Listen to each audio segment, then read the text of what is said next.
तर आज आहे चैत्र नवरात्रीचा शेवटचा दिवस। माझ्या आधीचे ब्लॉग तुम्ही बघितले असणार तर तुम्हाला आयडिया आलीच असेल। आणि त्यासाठीच आज आमच्या घरी इथे कन्या जेवण होतं। सकाळपासूनच त्याच्या तयारीला मी लागले होते। बघा तुम्ही ते बघूच शकता।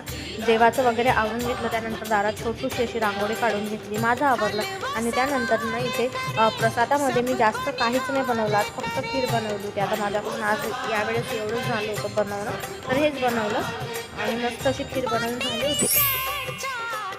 तर या सगळ्या घाई गडबडमध्ये सकाळच्या रुटीनकडे थोडं दुर्लक्ष झालं, म्हणून त्या आधी एक नारळ पाणी पिऊन घेतलं आणि त्यानंतर इथे कन्या पण आल्या होत्या जेवणासाठी। आता हे गिफ्ट ना माझ्या घरचे नाही आहे, आधीच्या घरी त्या जेवायला गेल्या होत्या, ते तिथले गिफ्ट आहेत सगळ्या मुली आल्यानंतर त्यांचं ऑप्शन करून घेतलं, त्यानंतर त्यांना प्रसादाची खीर खायला दिली आणि खूप छान असं कन्या जेवण पार पडलं। आणि त्यानंतर सुरू झाल्या इथे यांच्या मस्त्या।